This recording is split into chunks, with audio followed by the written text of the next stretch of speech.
Egg fried rice செய்கிறதுக்காக பாஸ்மதி அரிசி எடுத்திருக்கேன். உங்களுக்கு சாப்பாடு இப்படி உதிரி உதிரியாக வரணும்னா கொதிக்கிறப்ப எண்ணெயும் கொஞ்சம் உப்பும் போட்டுக்கோங்க. எக் ஃப்ரைட் ரைஸ் செய்ய போகிறோம். கேரட்டும் பீன்ஸும் பொடிசாக கட் பண்ணி வச்சுருக்கேன். கொடை மிளகாவும் அதே மாதிரி நீளமாக கட் பண்ணி வச்சுருக்கேன். முட்டைக்கோஸை சின்ன சின்னதாக கட் பண்ணி வச்சுருக்கேன். இஞ்சும் பூண்டும் பொடிசாக கட் பண்ணி வச்சுருக்கேன். வெங்காயத்தை நீளமாக ஸ்லைஸாக கட் பண்ணி வச்சுருக்கேன். முட்டையை ஒரு பேனலில் வறுத்துக்கலாம். எண்ணெய் ஊற்றி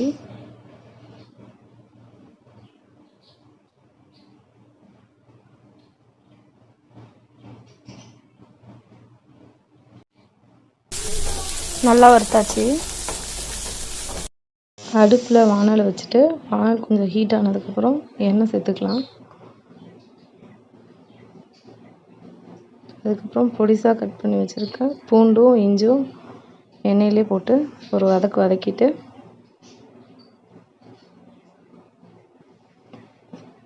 பெரிய வெங்காயம் ஸ்லைஸாக கட் பண்ணி வச்சுருக்கேன். அதையும் போட்டு ஒரு வதக்கிடலாம்.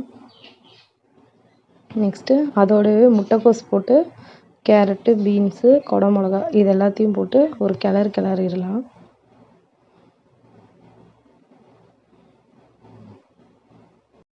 உப்பு நமக்கு தேவைக்கு ஏற்ற மாதிரி போட்டுட்டு சிக்கன் 65 மசாலா காரத்துக்கு ஏற்ற மாதிரி போட்டுட்டு ஒரு கிளறிட்டு நெக்ஸ்ட்டு சோயா சாஸ் உங்களுக்கு எவ்வளோ வேணுமோ அந்தளவுக்கு ஊற்றி அதையும் நல்லா கிளறிடலாம். நெக்ஸ்ட்டு பாஸ்மதி அரிசி போட்டு சாப்பாடை நல்லா கிளறி விட்டுடலாம்.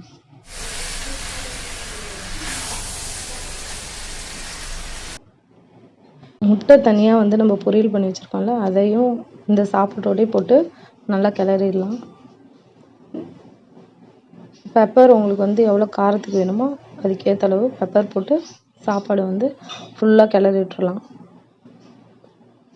நெக்ஸ்ட்டு ஃபைனலாக கொத்தமல்லி இலையை போட்டு நம்ம ஸ்டவ் ஆஃப் பண்ணிடலாம்.